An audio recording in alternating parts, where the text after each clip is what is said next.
Hi, this is Emerald and welcome to the Diamond Net, and get ready for another Q&A Wednesday.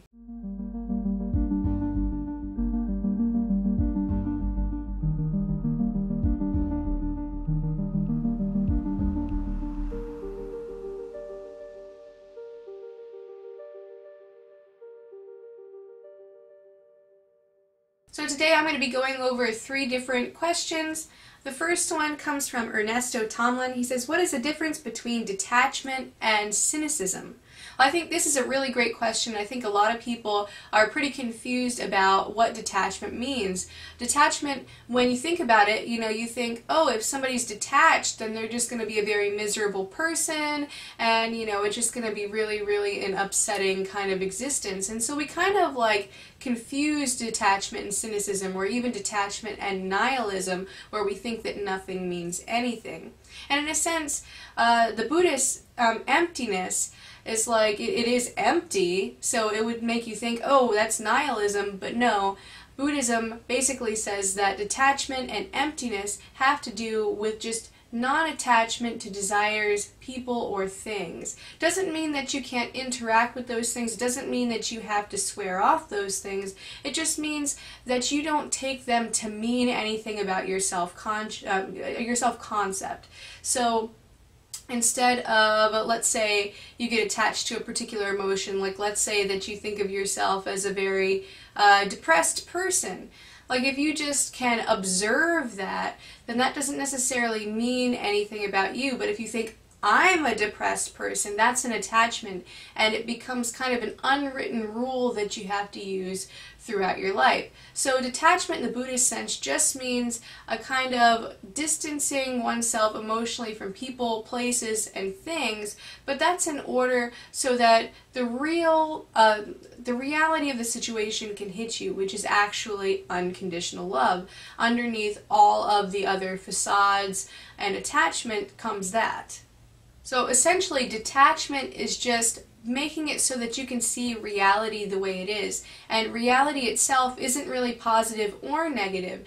It is just incredibly mysterious and incredibly interesting once you actually start noticing it for how it is objectively without your attachments. So in a sense, beyond ideas of bad and good, there's this force of unconditional love and this beauty behind everything that you can't see because you're so busy putting values over things, and that's what the attachments do. Now, cynicism, on the other hand, is attaching ourselves to negativity.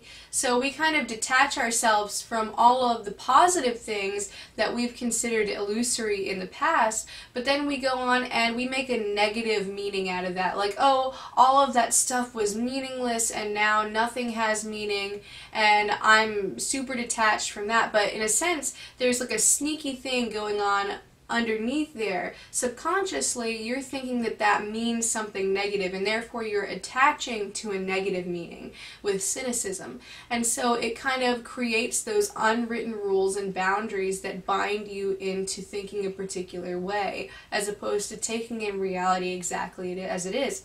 So instead of being able to say, oh, this is interesting what's going on here, let me explore, it's, oh, well, nothing means anything, and therefore that's terrible, and what's the point anyway? It's that trying to find a point when that's not really even the objective of life. There's no point to reality. Reality just is, and when you can actually fully accept that with detachment, that's when amazing feelings can hit you, and that's when amazing things can happen.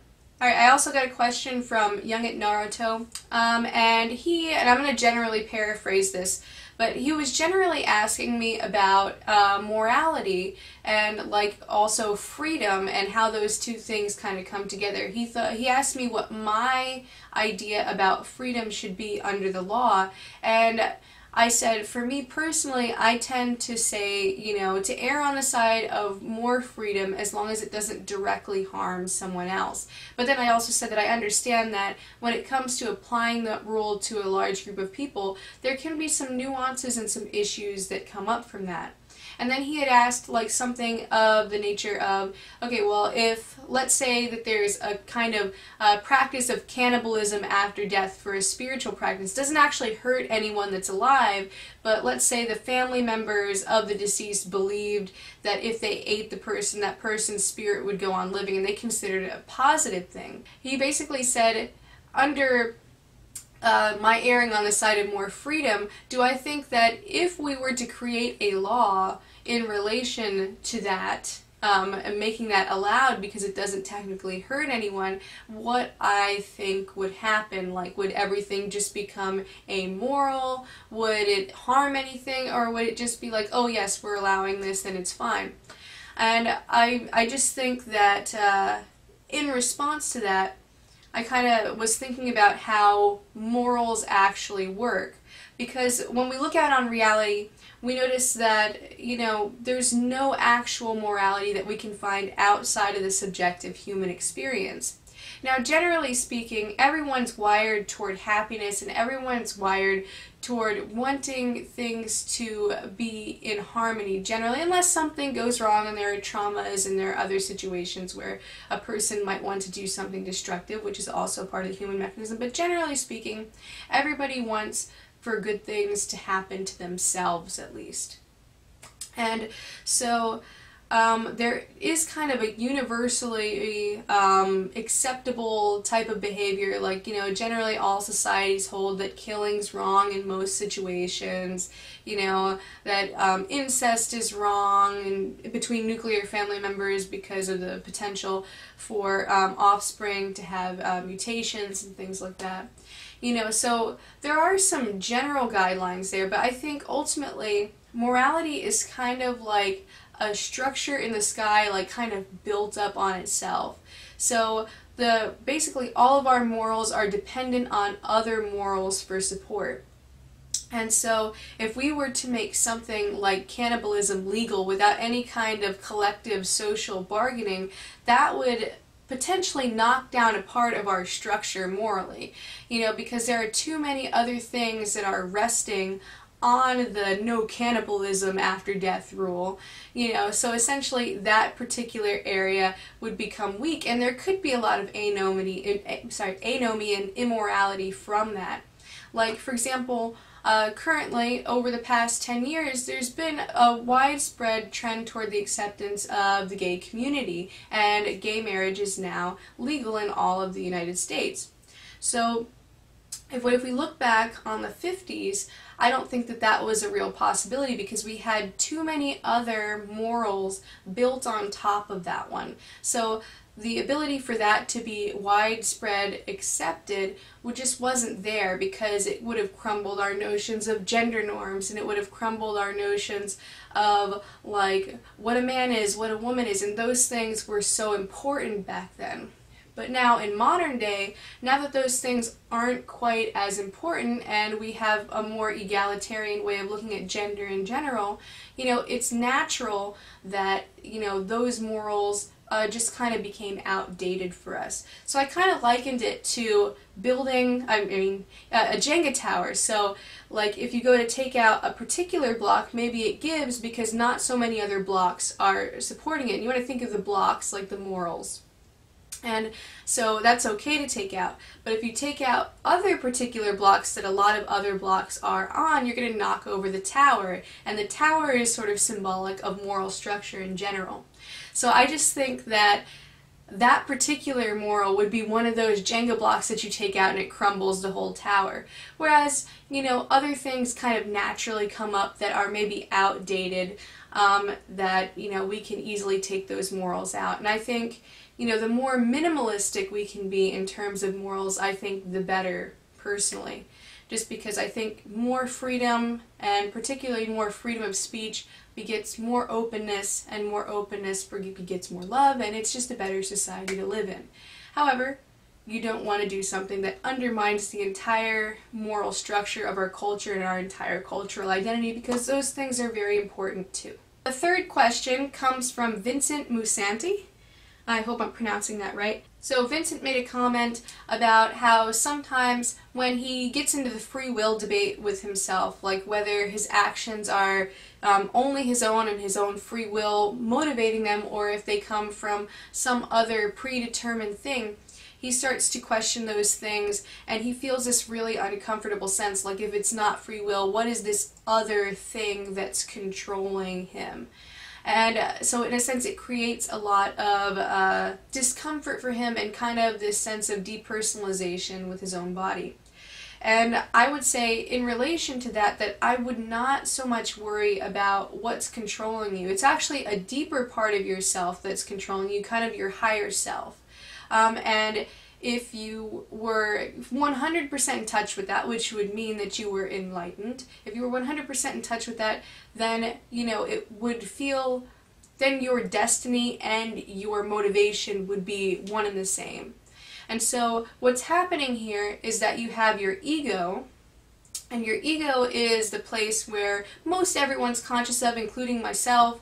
The ego is our main decision-making center, and that's where we kind of have this idea that we have free will, and we do, I think, to a certain degree. Now, there's a certain degree to which we can't really tell whether we have free will or whether it's all predetermined. And so that question, I would say, is one of those paradoxes that we just have to kind of stay open to. Because, there are a lot of possibilities like that. There's a possibility that I'm the only person on the planet, or the only person that exists, and then everything else is a projection of my mind. That's a possibility too, but I say it's not good to dwell too much on that because you can't actually know the answer there. But I would say that a more productive way to look at it is asking yourself some questions in relation to the free will thing, like why is it important to you in the first place to be the person willing things in your life?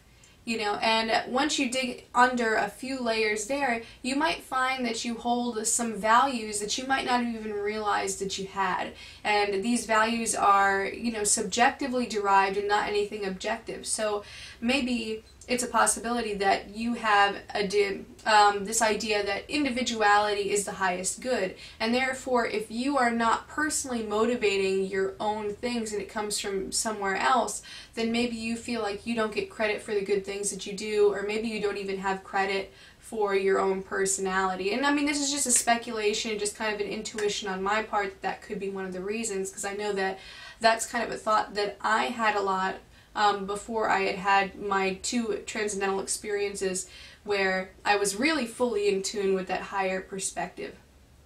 So I would just say that when it comes to individuality, there's nothing good or bad about it. There's nothing that's like, let's say, it's not worse for you to be controlled by your higher self than by your ego. In fact, the higher self often is just in touch more with the state of wisdom, and so you generally make better decisions for your life from that state. So don't think of it as like this foreign force that's, hijacking into your consciousness. Think of it as like you are functioning from your ego, and you have this greater version of yourself that you're maybe not so conscious of that also has its ideas. Now, whether that's predestined or free will, I don't think anyone can really tell that. But basically, you don't want to think of it as like some malicious, malignant thing. It's just that people live as a divided self. We have different facets of our personality, some that we're aware of and some that we are not aware of. And so I hope that brings a little bit of ease to you. And of course, if you have any questions, make sure you post them below. Other than that, that's all I have for you today. That was my 3rd segment of Q&A Wednesdays. Go ahead, make sure you post me some comments and questions below if you want them answered on my next Q&A Wednesday. And all in all, that's all I have for you today. And until next time, keep becoming more you.